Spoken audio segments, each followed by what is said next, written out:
Today on the CEO Blueprint, we're spotlighting a leader who has shaped the future of private lending for nearly 2 decades.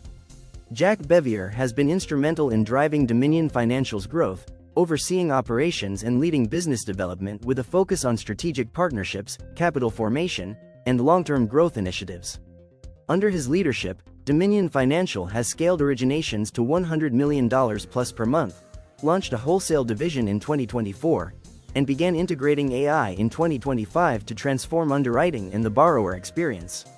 Recently recognized by HousingWire as a 2025 housing finance leader, Jack's impact extends beyond Dominion Financial. As co-host of Real Investor Radio, he shares industry insights and best practices with investors nationwide, empowering them to succeed in an ever-changing market.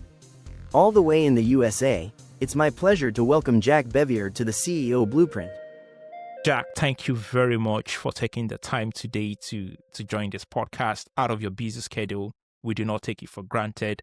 And this is the CEO Blueprint, where we talk about businesses that are doing something different out there, talk about strategies, talk about your journey, talk about your challenges, where you failed, where you succeeded, and hopefully we get the next entrepreneur inspired by your journey. Before we just go straight into our discussion for today, someone is meeting Jack for the first time, hearing about Dominion Financial. How do you quickly introduce yourself and what Dominion Financial does?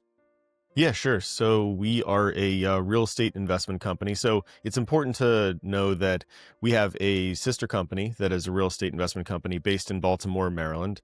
And we buy houses, we fix them up, and then we'll either resell them to homeowners or keep them as rental properties. And we own and manage a rental portfolio there in Baltimore. The lending company, Dominion Financial, originates loans to real estate investors who are buying residential projects that need work and doing the same business model, fixing them up and either selling them to new homeowners or keeping them in their rental portfolios.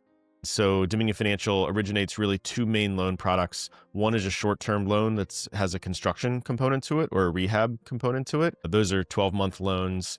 Buy a house, renovate it, get it stabilized, and then either sell the property or refinance as the exit strategy. And then we also originate long-term loans, 30-year fixed-rate loans. SCR loans is what they're called. It's a non-qualified mortgage product. And those loans are a great fit for landlords that are building their rental portfolios. And we'll end up selling those loans into the secondary market, usually insurance companies or companies doing securitizations of those loans, getting ratings and packaging those loans up. It's been a growing market the past 5-6 years, particularly on the DSCR side. And, we're very bullish on, American real estate in the long term. And so these products really work quite nicely together for, a real estate entrepreneur who's out there and building their flipping and landlording business.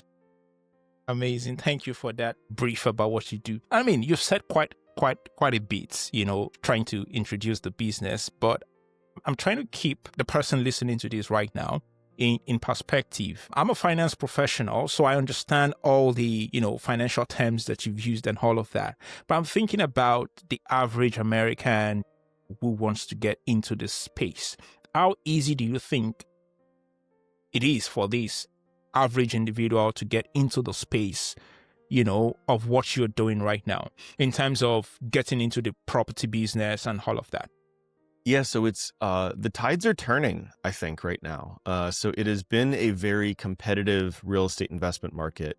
And by that, I mean that there have been a lot more investors than there are deals. So margins have been tighter, really since 2022, 2023. But I think that the tides are kind of turning right now, and it's becoming much more of a buyer's market, particularly from the real estate entrepreneur perspective. So it's, interest rates are still high. They've been high for a long time. And the affordability for American homeowners is still pretty challenged. And so what you've got this situation now where there's not a lot of motivation on the buyer's side and interest rates are still high. And what that does is it starts to squeeze the real estate investor, right? So that's, on first blush, you're like, well, that doesn't sound like a good idea then. But what that does is it adjusts pricing, right? Like where that plays out is is in the pricing of as-is investment real estate. And I think we're starting to see some price drops in that side of the market right now. So for somebody who's thinking about getting into the space, if you do have liquidity, you do have cash, and of course you have the wherewithal to be able to execute a rehab. That's of course like a critical skill set that you need to get into this space. But if you've got operating capital and you've got the wherewithal to be able to execute a rehab, now as an entry point, I think is a pretty interesting time. I think we're seeing better margins and better cap rates than we have in years. Yeah, amazing. And you mentioned something there which kind of struck me. You mentioned that we have more buyers in the market now than there are investors. Did I hear you correctly? Well, we have so the homeowner who's buying the end house, right? That market has it started to soften in the U.S. about different points in different markets, but like, broad brush, about a year ago, things started to get harder in terms of like showing activity for homes decreased. And so if you're a flipper, the days on market that it takes to sell a property has started to elongate. And in many markets, we've even seen price decreases. The west coast of Florida, Washington, D.C., Austin, a lot of the Sun Belt that really experienced a big rise in prices in the 2021, 2022 timeframe is now, those prices are coming back down a bit now. And so regionally, we've seen even nominal price decreases in houses. And so that, puts pressure on the investment market and puts pressure on the as-is market, right? To be able to, because those investors don't have as much liquidity, don't have as much cash as they used to. And as a result, they're pickier about their next project. And that plays itself out in terms of as-is pricing coming down, which is great for a new entrant because you're coming into a market that actually has some margin to it. Yeah. And you've been running this. I mean, Dominion Financial has been around for over 2 decades now. What would you say are your everyday clients? And I'm asking this question because I want a situation. I think someone listening to this right now should be more inspired to say, look, I can get into this space as well. Maybe as a motivation, what would you say are your everyday client? Yeah, so our everyday client is a real estate investor who either has a full-time job, may do it full-time, may be a real estate investor full-time also. But, typical is doing 2 projects a year to 20 projects a year. Amazing. And yeah, they've got some, they've done some deals under their belt previously. Or even we also lend a lot to just folks who are like, hey, I want to invest in the real estate market as a diversification from the stock market, right? Like I want an alternative. And buying a turnkey, and I like the prospects of American real estate in the long term. And so I'm going to buy a turnkey rental, just something that doesn't need any work. But for them, they go and they get a loan for 80% of the purchase price. They put 20% down, and they've got a property manager that's local that is handling all of the operations and just, sending them the net. And I think that it's become a really good entry point actually for those folks who are going to, buy turnkey rental properties. I think pricing is coming to a place where the math makes sense again, where you're actually able to get a better cap rate than the cost of borrowing money. And that's been imbalanced. There's been an imbalance there for years. So the market, I think, has like kind of found new equilibrium and makes sense again. And it is once again, a compelling investment. So if I hear you correctly, you're saying that I can still have my everyday 9-to-5 job and still build wealth in the property space with your help at Dominion Financial. Yeah, absolutely. Yeah. When you find a property that doesn't need a whole lot of work, I think those economics are good right now. And the DSCR loans that we originate are as cheap, if not cheaper, than local bank rates. And so that's made the product become quite popular. And I think, just because the economics work, because they make sense on paper. Amazing. I'll come back to the cheaper rate. Do you see more people coming into this space. I mean, I'm talking about this same 9 to 5, aspiring entrepreneurs who don't want to leave their everyday job, but they still want to invest in the property space and all of that. Do you see that increasing right now, or it's a mix? Yeah, I think it's one of those counter theses, right? Like real estate is very pack driven, right? People follow each other. And, in 2021, everyone was hearing, hey, it's a great time to invest in real estate, and prices went up. Yeah. And hey, if you borrowed money back then, what you were really buying was the debt, right? Like you got a really cheap rate, and that was the asset. The house was just the vehicle that carried the very cheap debt. But and I think that as the market has gotten tougher with interest rates being higher, I think frankly, like the opportunity that I think is now presenting itself is as a result of people being like the impression of everyone is like, it's not that great of a time to invest in real estate. Things are selling a little bit slowly. Some prices are down. And so everyone backs off, when that's exactly the moment that you actually should be leaning in, right? And that's when margins, widen out. So I think it's one of those, I'm always this way. Like we always are like looking for what's the counter cyclical thesis that is going to give us a better return than just following the crowd. And I think in my opinion, now is one of those moments where I'm really excited about it, because it's been hard for so long, for over a year now. It's been like very difficult, and interest rates were elevated for 2 years prior to that. But it's been long enough that kind of, the market's behavior is starting to change. And so, the general consensus or general feeling is that, it's a tough time to be in real estate right now. That gets me excited, right? Like that's when I want to lean in and be like, hey, I'm really excited about the next 6 to 12 months, because I'm going to get some really interesting buying opportunities now. Amazing. And the only way I can cap everything you've just said now is with the popular saying, which is what I use as a guide as well, that be greedy when everyone is fearful, and, be fearful when everyone is greedy. So if you go that way, you know that the opportunities in the market. But you've touched on something as well when you mentioned that your interest rate is lower than the everyday, the traditional bank. How have you been able to manage that? What's the strategy behind that?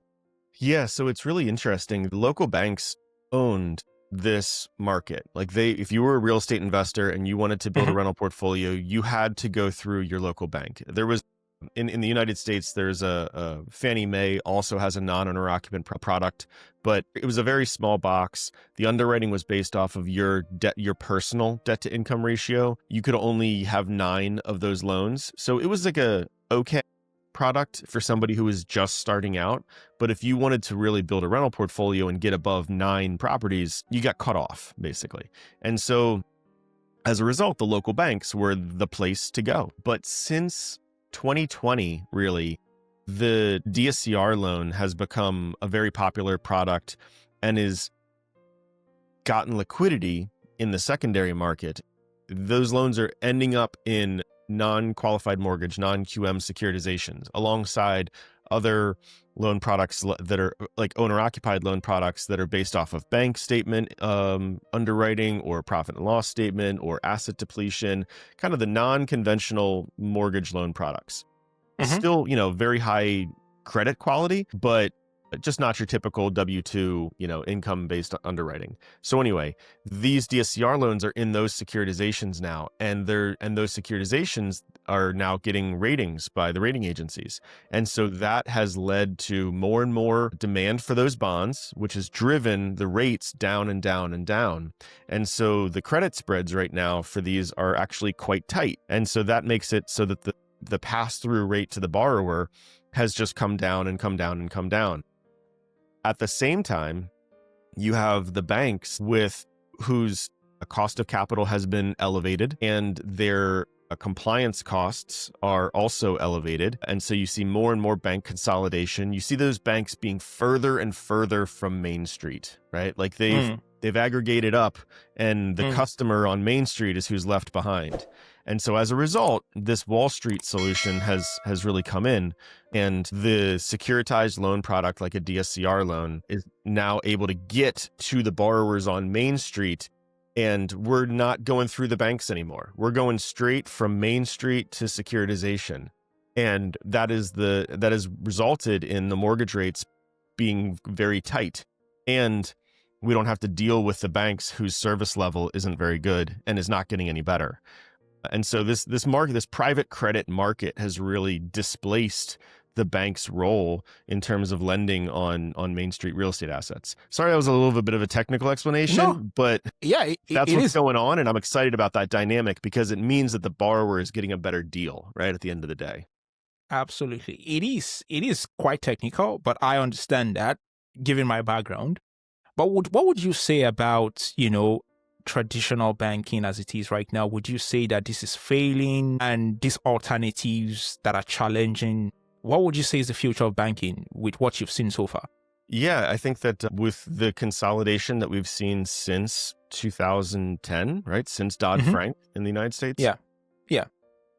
that trend has continued and continues, where the smaller bank, the compliance costs associated with running a smaller bank make it uneconomical. And so there has been it's been 15 years of bank consolidation. And I think that continues. And what that's done is that it's pulled the banks off of Main Street and made them kind of like regional banks. And so their client base are the bigger regional companies, because it's just not economical for a $10 billion bank to do a $200,000 loan. Like, they just can't make the economics work. So it's something that has evolved. It's an emergent-ish, behavior as a result of the regulation. But from my perspective, I think that banks are not as, the gears of the banks are not as tight with Main Street economy as they used to be. They're more, turning the levers based on a regional basis. And that has allowed for unregulated, the private credit market, unregulated companies to come in and provide better service levels with the same or better cost of capital. And that's really kind of like taken market share. Banks have seeded certain markets altogether, and just lost them. They used to have 5% of their book was lending on residential investment properties. Now it's 1%, or they're not doing it at all anymore. So I think that that's just going to continue. I don't see anything that's going to change that behavior. Yeah, I would have expected that the unregulated lenders would be more expensive, but this comes to me as a shock for that you are cheaper. They used to be. Yeah, and they used to be, but we've gotten to that point where they're not anymore. And that's like a really interesting inflection point, right? Where like now there's like, why would we go back? Unless the private credit market takes its eye off of the ball from the credit perspective and starts to create a bunch of, bad credit in the system. If we avoid that, I don't think there's going to be going back. Which I think is a very good opportunity for everyday American who's got 1-2 jobs trying to survive to be able to take on this opportunity, because one, it's easier to get credit, it's cheaper, and you can also climb, the property market, But why do you see this number increasing given this opportunity in the market right now? You've said there are buyers, the investors are there, it is cheaper. For me, it's a no-brainer if I'm not involved in the property space. Why do you think anyone would not be taking this opportunity right now? Yeah. Capital, the equity contribution, or what exactly? Yeah, well, I think that, one, the operational aspect of it, right? So you have to either be able to be comfortable doing a renovation yourself, or be able to get comfortable working with a property manager who's going to handle those operations on a day-to-day basis. And I think there's a lot of fear around that. People don't want the tenants and toilets issue to come and affect their personal lives. That said, I think that there's been a significant professionalization of residential property managers over the past 10 years. Yeah. Frankly, they're a lot better than they used to be 10 years ago. So I think that that's becoming less of a barrier to entry. I think the other barrier to entry is really just what's going on in the economy right now. People who have their money in the stock market, it's been going very well. Though I'm personally really concerned about kind of the bifurcation of the stock market. There's the Mag 7 that's been doing very well, and then there's the rest of the economy. And in my mind, I think that the Mag 7 may continue to outperform and may be where the economy is going. But we're going to have, but we're going to have this kind of middle term conflict between those two, that where what the Mag 7 is doing may not be great for Main Street consumers. I'm personally a little bit concerned about a consumer recession in 2026 as AI's impact starts to flow through the economy and companies are actually finding those Cutting down. efficiencies. Yeah. Yeah. I'm concerned that that's going to play itself out. And in the long term, the pie gets bigger. Like I find often that the debates about this issue, people are talking past each other because one person's talking about the short term and the other person's talking about the long term. And that's usually the disconnect. Yeah. And in the long term, I think that the pie gets bigger and everyone is rich, and as a whole, we are richer and more well off and have more free time. But on the 2 to 3 year time frame, I'm concerned that it's going to displace some jobs. So there's going to be a period of time here, I think, that's going to be a little bit rocky before ultimately the world's a better place. Yeah, I've got 2 questions for you, but I'm going to take them one at a time. So, because I want to be very clear on this. Number one, when you want to take on a project, what do you look out for? Because I'm coming to you with a project, I need some funding. What do you look out for? And the second thing is, for someone new, a newbie who wants to get into this space, the property space and all of that, what do you think is the minimum capital from your over 2 decades of experience? Because some people might think you need a huge ton of money to be able to get into this space, but sometimes it's not that case. Can you answer that 2 questions separately, please? Yeah, sure. So let's start with the second one first. Yes. So in terms of the capital requirements, and I think that this is something that, I don't know, is fundamental. It's very important. Like this is where people get themselves in trouble, is cash. It's not, you can find a great deal where you're like, hey, I'm going to make money on this deal. That does not mean that everything's going to go well, right? Like it's a capital intensive business. And so minimally you're looking for, from a capital perspective, you need your down payment, right? So you're going to have you're going to work with a lender that, for attractive deals, which we'll get to in a second, what exactly that means, you should be able to find a lender that will lend you between 80 and 90% of the purchase price. Some go even higher. But if those are generally for more experienced investors, like once you have a track record, then you can actually even get higher financing than that.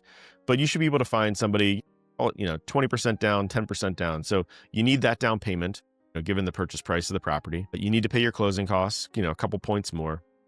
You need to be able to make the interest payments on this loan while you are renovating it because it's non-income producing during that period of time, right? So you need to set that money aside now. So let's just budget a year of interest rate.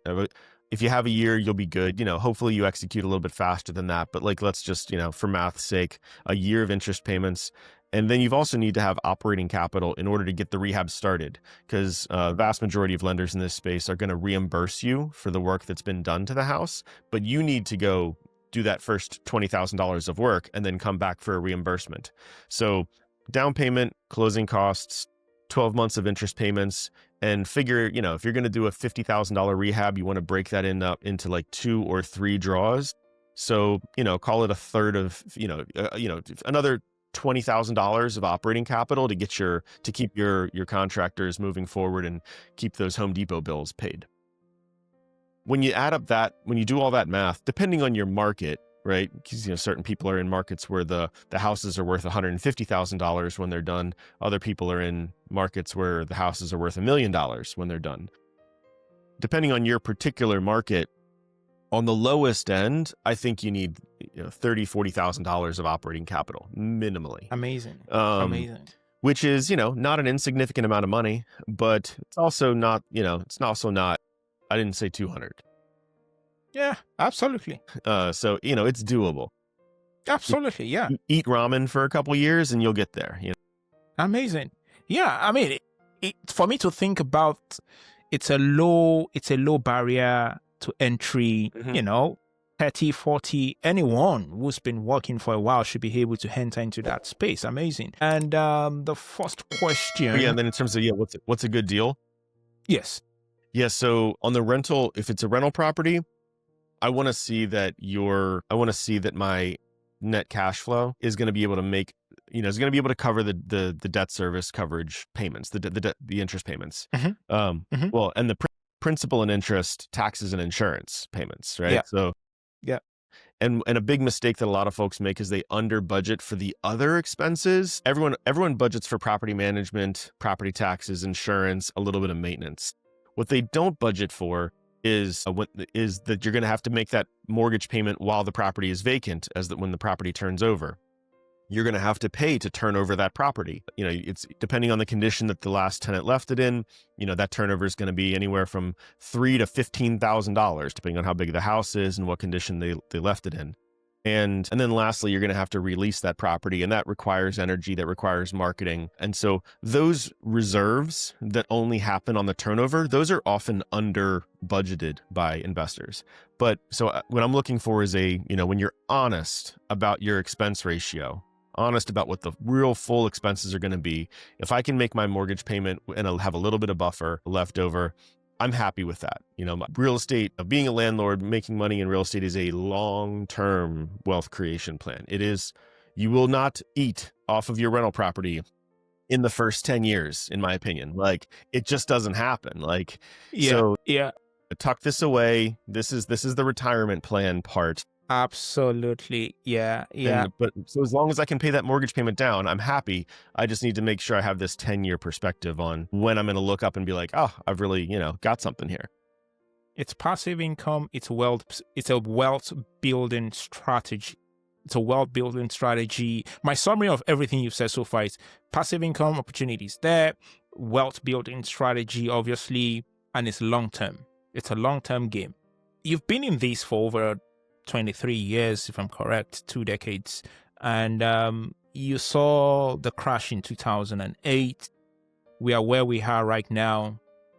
With your experience, I know you're a man of authority. You know the space very well. We all don't have a crystal ball, so we don't know what the future is, but there are certain indicators.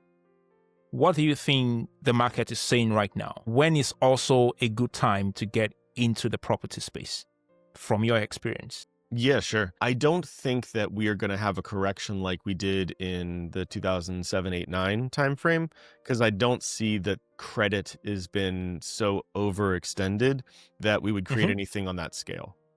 Yeah. That said, housing prices, asset prices are much higher today than they were at that period of time.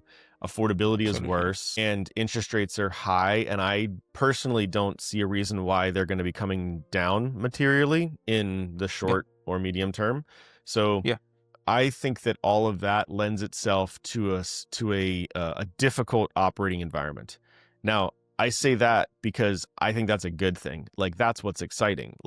And because it's harder, you're going to have fewer people. You're going to be bidding against fewer people. You're going to be able to find deals for the next 12, 24 months that we haven't been able to find for the past 5 years because there was more competition. So I'm actually looking forward to this lower competition environment. And I think that those who have who I said before, who have some operating capital and have the wherewithal to say, hey, you know what, I'm gonna be greedy when others are fearful and lean in right now and start looking.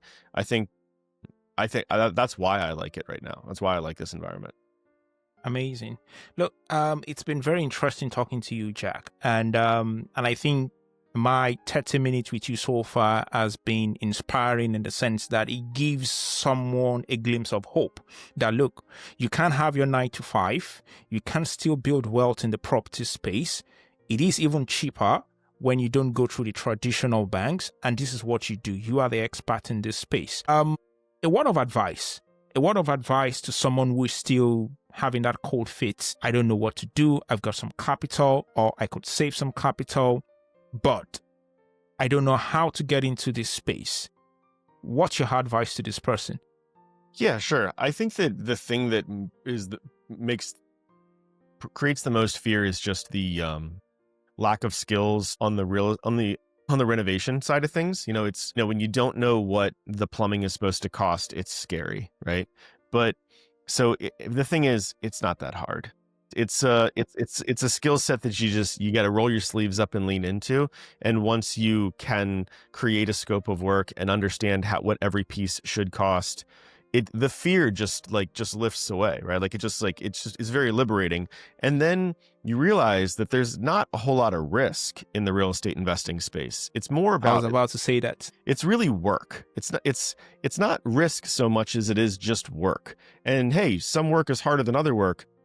And doing a big project carries more execution risk because you may be coordinating more people at larger dollar figures. But at the end of the day, if you really get in there and manage it tightly, it's just a roll your sleeves up, do the work issue. And I find that very liberating, where, when we're choosing which projects we want to work on, it's really not a risk assessment as much as it is how much work is that one going to be, and am I making enough money for the work that I'm going to be asked to do. And I think that when you have that when you make that mindset shift, which happens once you understand the math of renovating and the construction of order operations and just how to execute a basic rehab, I think that mindset shift is very liberating, because then every opportunity is just that. It's these are all options. And I'm going to come into the market and choose and just be picky about, hey, you know what? I like this one. I think that I'm going to make a good money for the amount of work I'm doing here. And that one, I'd make money there too. But that one seems like a little bit too much work for the money. And then it's fun, right? Because then you're just choosing, as long as you're comfortable rolling up your sleeves and getting in there a little bit, that de-risks, it gets rid of the perception of risk. And then you're just choosing which options, like how you want to spend your next couple months, which real estate you want to work on. So I think that's the mindset shift that kind of unlocks it for a lot of folks. I think another mindset shift for me is, if you really put in the hard work, is this something you've seen in your experience, where if you put in the hard work, you make good income, you put something aside? Because you said something earlier when we started, that some people look at this as an alternative to investing in the stock market. So if I put some savings together every year, do you think I can find a project that I can invest in? From your experience, have you seen people doing this year in, year out?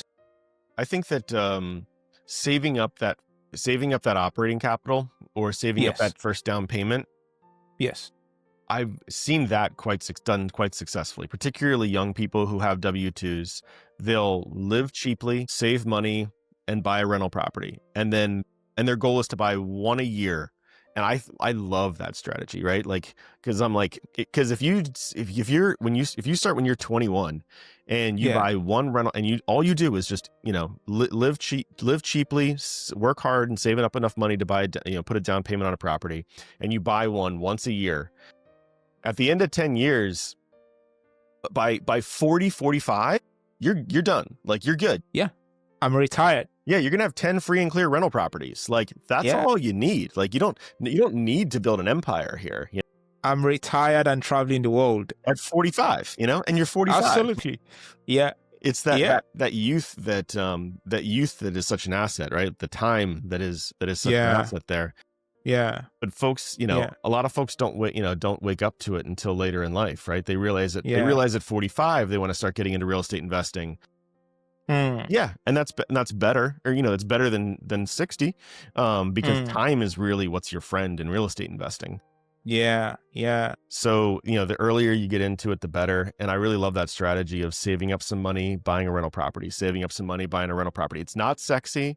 It's boring, right? Like, it's boring. You're going to have that one rental property, but it's a recipe for success and recipe for early retirement. I love it. I love that strategy. And thank you for sharing it as well.